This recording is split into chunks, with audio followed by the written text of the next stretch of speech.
ہم آل رسول کو ایک چیز ملی ہے، میں تجھے بتاؤں، اور آئندہ کے لیے اگر تو بھی کرے گا تیری خود وسعت ہوگی، یعنی تیرے پاس مال، نعمتیں اور چیزیں ہوں گی، اور جس کو تو مال دے گا اس کے پاس بھی وسعت ہو جائے گی۔ اور پھر ٹھنڈی آوار کے فرمانے لگے، اے کاش ہم برکت کو پہچان لیتے۔ اور پھر مجھے فرمایا کہ جب تجھے پریشانی ہو اور الجھن ہو، کوئی مجبوری ہو، کوئی مشکل ہو، کوئی ناکامی ہو، کوئی پریشانی ہو، کوئی زندگی کا داغ ہو، وہ صبح ہو یا شام ہو، 2 رکعت نماز نفل حاجت کی نیت کر کے پڑھ، اور پھر توجہ سے پڑھ، اور دھیان سے پڑھ، اور یکسوئی سے پڑھ، اور پورے اعتماد اور پورے یقین سے اور پورے دھیان سے اور پوری دل کی کیفیتوں سے پڑھ۔ اور پھر فرمایا سلام پڑھنے کے بعد پھر کثرت سے دعا کے لیے ہاتھ اٹھا اور آمین کہے، اور اپنے مقاصد کا تصور کرتے ہوئے، اپنے مسائل کا تصور کرتے ہوئے، اپنی مشکلات کا تصور کرتے ہوئے آمین کہے۔ اور پھر فرمایا ہمارے خاندان میں لفظ آمین اسم اعظم ہے، اسم اعظم۔ اللہ اکبر، کیا عجیب بات ہے، اسم اعظم ہے ہمارے خاندان میں آمین، لفظ آمین اسم اعظم ہے۔ نفل حاجت کے پڑھ، سلام کے بعد دعاؤں کے لیے ہاتھ اٹھا، اور پھر اپنی دعا بھی مانگ، اور اپنی دعا پہ خود آمین کہے، آمین، مسلسل دعا مانگ، آمین، مسلسل دعا مانگ، آمین، مسلسل آمین کہے، مسلسل آمین کہے، اور آمین کہتا جا،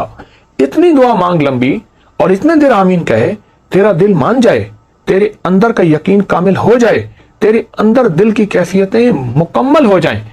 کیا؟ وہ یہ کہ میرے اللہ نے مجھے دے دیا،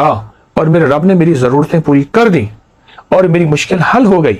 اور میری ناکامی دور ہو گئی، اور مجھے زندگی کی راحتیں، خوشیاں اور خوشحالیاں مل گئی۔ اس طرح آمین کہے، اس طرح آمین کہے،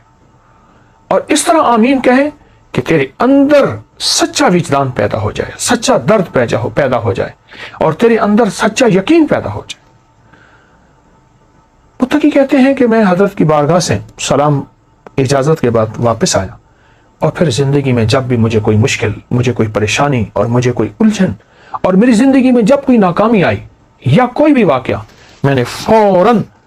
حضرت امام حسن عسکری سلام اللہ رضوان اللہ تعالی علیہم اجمعین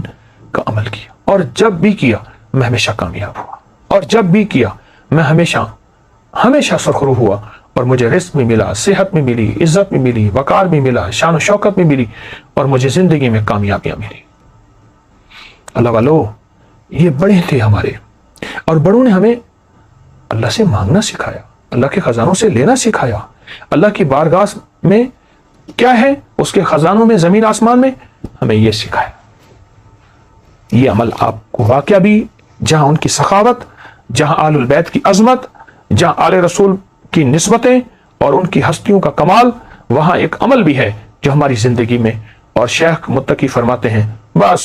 مجھے اس کے بعد پھر کسی چیز کی غرض نہ رہی، میری گھر سے غربت بھی، تنگ دستی بھی، فاقے بھی، بیماریاں، پریشانیاں اور قرضے ختم ہوئے، اور میں تونگر بن گیا، اور میری زندگی میں تونگری آ گئی۔ میں عمل مسلسل کرتا رہا، روزانہ نفل پڑھتا اور روزانہ یہ عمل کرتا، روزانہ نفل پڑھتا، روزانہ یہ عمل کرتا، اور گڑ گڑا کے کرتا۔ آپ بھی کوئی وقت مقرر کر لیں، مقرر نہیں، جس وقت کر لیں، فارغ وقت ہو، پوری توجہ سے اور پورے دھیان سے، پھر دیکھیں حالات کیسے پھرتے ہیں، اور کڑی دھوپیں کیسی ٹھنڈی چھاؤں میں، آپ دیکھیں تو صحیح۔ ہاں، سائے ڈھلتے ہیں، اگر بہت لمبا دن ہے تو رات بھی آتی ہے، اور شام بھی آتی ہے، اور ٹھنڈک بھی آتی ہے، اور اگر سورج کی بہت گرمی ہے تو چاند کی چاندنی بھی آتی ہے۔ آئیں آل رسول سے یہ محبت کے پھول اور موتی لے لیں، ضرور کریں، بہت کریں۔ اور میں نے بے شمار لوگوں کو بتایا، اور جن کو بتایا انہیں ہمیشہ برکتوں کے خزانے ملے، انہیں ہمیشہ رحمتیں، عزتیں اور شان و شوکتیں ملی۔ ضرور کریں، اس بات کو بہت زیادہ پھیلائیں، اور یہ چھوٹی چھوٹی مجالس لوگوں کو بہت زیادہ شیئر کریں، اور لوگوں کو بہت زیادہ اس پہ لائیں۔ کسی کا کام ہو جائے گا، کسی کا بھلا ہو جائے گا، آپ کا گھر پہلے آباد ہو جائے گا۔